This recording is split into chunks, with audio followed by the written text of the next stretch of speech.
Welcome to a new series that I'm starting today called Advaita Made Easy. This is going to be more of a casual, kind of laid back series that doesn't have all the, bells and whistles of my usual videos, but I've been really wanting to make some shorter videos for a while on non-duality teachings that can help simplify non-duality. And I think that, non-duality is so great because it can be so complex, and the complexity of non-duality invites us into the mystery and deep contemplation and meditation upon, the ideas set forward. But on another hand, it can feel a bit exclusive to people because it typically takes a lot of time up front to begin learning the different ideas about oneness or the fact that duality doesn't exist and things like that. So I've really wanted to make videos that can help simplify the concepts that we teach to make them very digestible and simple, maybe like non-duality for dummies or something. Because over the years of my own, striving to understand what non-duality is, I've sort of accumulated different pointers and ideas that have been helpful for me to simplify things and give me direct, immediate contact with a truth that I'm trying to integrate. And so I want to begin today by talking about probably the most helpful pointer that I've been using for many years in my teachings and in my own spiritual journey to just bring me right in contact with the non-dual reality. And that is this concept of freedom before versus freedom from. And the best way to lay the context for this is to tell you a story about a man who is trapped in a triangular room, like this, and he's just running up and down from side to side in panic, saying, "Help, help, I'm trapped in this room, somebody please rescue me." And he's banging on the walls and trying to find a window to escape.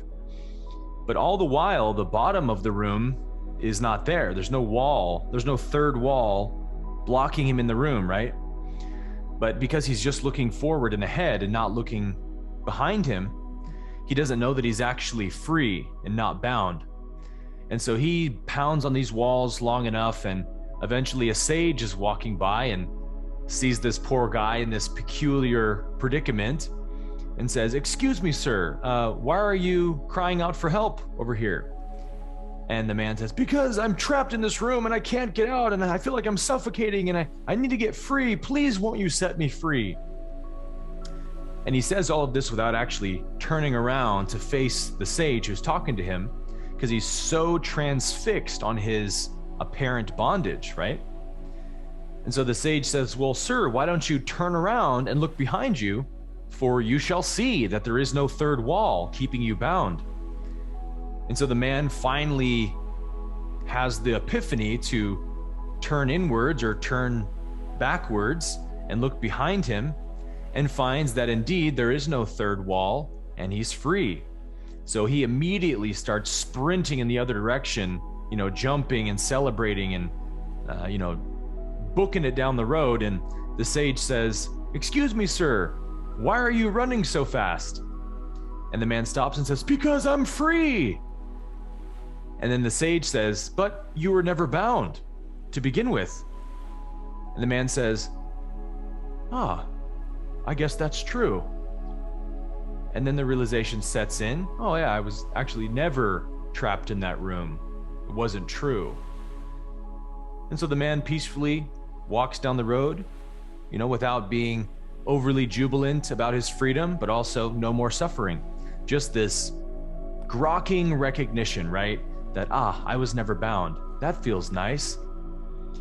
And so freedom from ego, freedom from suffering or bondage is like that. The transcendence of ego is like finding out that Santa Claus isn't real. It's just something that you just see it's not true, and then it's over. You don't keep telling yourself, "Santa Claus isn't real. Santa Claus isn't real. Santa Claus doesn't exist. It's not real. It's an illusion. It doesn't exist." If someone's doing that, you would say, "Wow, that guy hasn't figured it out yet," right? So you just know it's not true and it no longer affects you.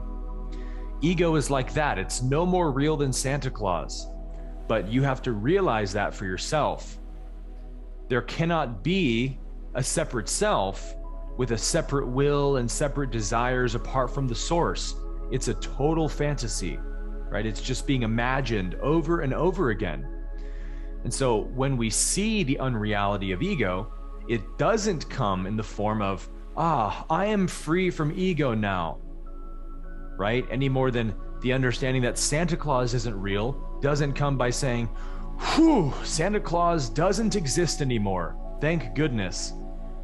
No, that's not the recognition, right? Santa Claus never existed. So if there's a voice in our head saying, I want to be free from ego, or, I'm getting free from my ego, or even, I am free from my ego now, that's still the voice of the ego being sneaky and cleverly trying to perpetuate itself by getting you to still invest some belief in it, right? Where the highest realization is, I was never bound by ego. So this is why I call it freedom before versus freedom from, which is the understanding I've never actually been bound by anything other than my own imagination. I have imagined all my problems into existence on behalf of a fictitious story character that I believed I was, but my real self has never had any of these problems. So the realization is not, now I'm finally free. When the true self is seen, the realization is, yes, I've always been this. Yes, I've always been free. I was just imagining bondage. I was just dreaming separation, like the man trapped in the triangle room with no third wall. So any notion of freedom from something is not the true freedom. It's still an indication of bondage, however subtle it might be. When you're really in touch with your true nature, you can trace back every life experience, every memory back to childhood and say, yes, there it is. There's that one substantial, unchanging element that was always there. The very source of freedom shining in my heart was always there as pure awareness, pure existence, the I am principle. That has always been the foundation of what I am, and it's never been stained by anything. It can't be bound by anything. It's before everything, right? Awareness is there before everything else. There was a time and place in my life, maybe as a child, before I knew what bondage was. I was just perfect presence, perfect happiness. And that hasn't changed. It's just been, there's been a bunch of conditioning laid on top of it. So it's always, look now directly. Aren't you pure awareness already? Don't you have the power right now to give attention or deny attention from anything you want? Why do you need more freedom than that? Perhaps you just haven't trained the ability to focus your attention very well, but that doesn't change the fact that you have that freedom, does it? So, like Santa Claus, it's just something you have to recognize. You have to look within yourself and find out what's true and be settled with it. If you are that which doesn't change, if you are pure awareness, why do you need more freedom than that? Don't you think you just need to accept that that's true? No, that's the highest truth of liberation. It's just something you accept, not something you attain or find or achieve. The only problem we have is that we haven't accepted our freedom yet. It's too radical of an idea for the mind to accept, right? You don't need to search for freedom. You need to come to terms with your freedom. You are already free, but do you have the spiritual courage to accept it is the real question. Because if you accepted it, it would mean the end of suffering, the end of dreaming, the end of illusions. It means the end of playing small, the end of judging, the end of fearing. This is a lot for the mind to accept all at once. It's really familiar and comfortable with judgments and fear and separation. That's all it knows. So you better believe it's going to feel afraid of accepting the radicalness of your true nature. So the key is don't wait for the mind to realize you're already free, because it never will. It wants bondage. That's what it's been designed for by evolution. You have to tell the mind that you are free already over and over and over until it's over, until the mind accepts it as true. So we need to be finished arguing with the idea that we're on a quest to get free from our bondage and attain enlightenment and all these ideas. Enlightenment is just a realization you have now, right? Freedom before bondage, not freedom from bondage. And there's a really great line from A Course in Miracles, lesson number 32, that encapsulates this idea perfectly. And it says, I made up the prison in which I see myself. All I need to do is recognize this, and I am free. I have deluded myself into believing that it is possible to imprison the Son of God. I was bitterly mistaken in this belief, which I no longer want. The Son of God must be forever free. He is as God created him, and not what I would make of him. He is where God would have him be, and not where I thought to hold him prisoner. So this is the attitude of liberation, the way the Course just spelled this out. This is the attitude one who is truly free has. I made up the prison in which I see myself. I was bitterly mistaken in this belief, which I no longer want. The Son of God must be forever free. Right? If I am the source being projected into a body in space-time, having a dream experience, then I can't possibly be a prisoner to it. I'm the dreamer of the dream. I just keep deluding myself into thinking that I'm the dream character. And so freedom from belongs to the dream character.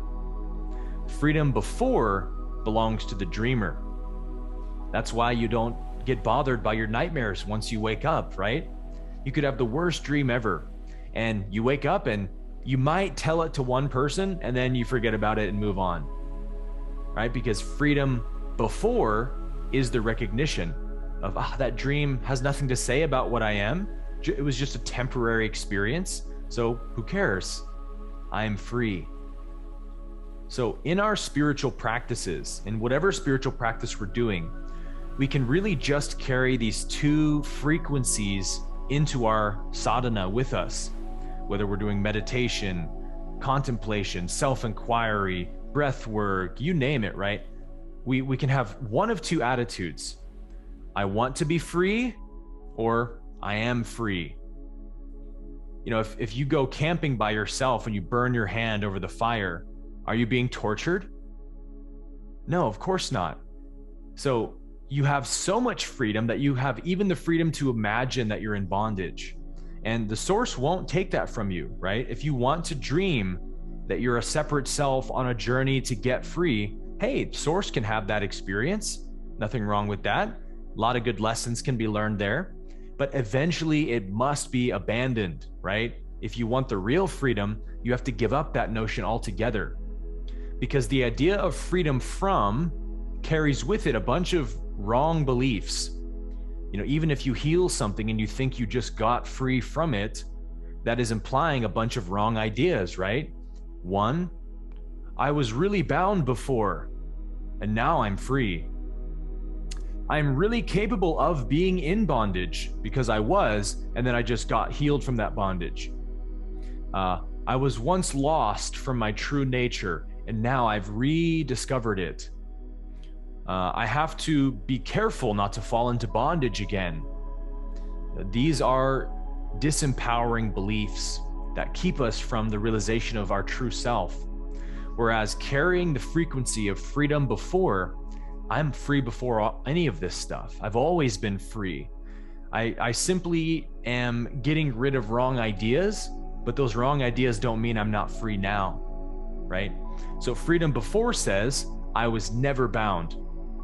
I am incapable of being bound. I've always been the true self. I can never be bound except by my own imagination.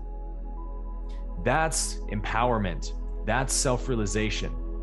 So even while we're in the business of getting rid of blockages, removing old traumas, disintegrating wrong ideas and old conditioning. None of that stuff implies we're not free. That's what we have to see, right? Ramana Maharshi put it best when he said, "There is no greater mystery than this, that being the reality, we seek to gain reality. We think that there's something hiding our reality and that it must be destroyed before the reality is gained. It is ridiculous. A day will dawn when you will yourself laugh at all your past efforts.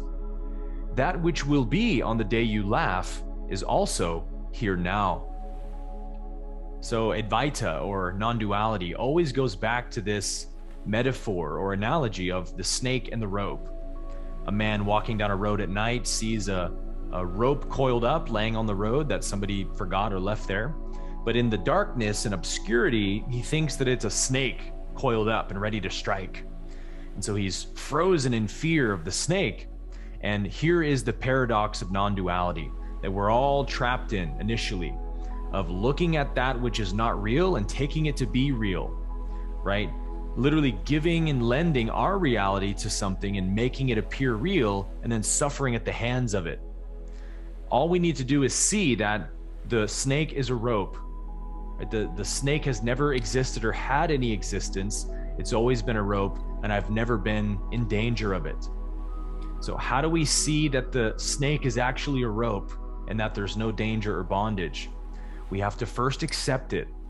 Freedom before. This is what is true. Doesn't matter what I feel. Doesn't matter what I think is true or what my mind says. This is what is true in reality. The source of existence cannot be in bondage to its own existence. It is forever free. So right now, you are an immortal being, an eternal spirit. That's what's true. But do you have the guts to accept it? Because if you did accept it, it means that all your problems would be over. The only reason that we don't feel the immediate bliss that flows from this knowledge, I am eternal, is because ego won't let us accept it. Because it means that you would have to stop playing small ball, stop diminishing yourself, and accept your unlimited power and potential. That's terrifying to the ego. This is the Marianne Williamson quote, right? We fear our light far more than our darkness. Ego isn't ready to live completely fearless and desireless. Ego isn't ready to become a lover of reality, because that would mean all of its stories and drama has to be forgotten. And that's how it defines itself. So it's always going to feel threatened by this truth that I've never been in bondage ever. It's only been imagined. I made all of it up. Even for most people, when we come to spirituality, when we come to non-duality, there's still a part of us that wants to play small ball, that is afraid of accepting the radical truth of liberation, freedom before. So we're still like the man trapped in a prison cell with the door wide open, thrashing around and pulling on the iron bars and crying out for help, when all the while in the back recesses of his mind, he knows the door is open. But he secretly fears what lies beyond those prison doors, and so he pretends to still be a prisoner. This is what we're all doing once we hear the truth of enlightenment. This is what the Buddha meant when he said, "When I awakened, the whole world awakened with me." It means that when I realize I've always been free, I realize everyone else is already free as well, but they just haven't realized it yet. Or perhaps even worse, they've realized it, but they just haven't accepted it yet. So I hope that you'll use this simple, easy pointer of freedom before every time you notice your mind playing this game with you, of trying to put you back on the Monopoly board as a character on a journey to travel a great distance to get to a destination, one day enlightenment. And then you just remember, oh, that's right, that's ego's nonsense. Freedom before. I've always been free. I can never be anything else. I can never be in bondage. So simple. This is why those who realize the truth become quiet within. Once you know that there's no problems for your true nature, that you've never had problems and can never have them, what is there to think about, right? The mind becomes quiet and full of peace.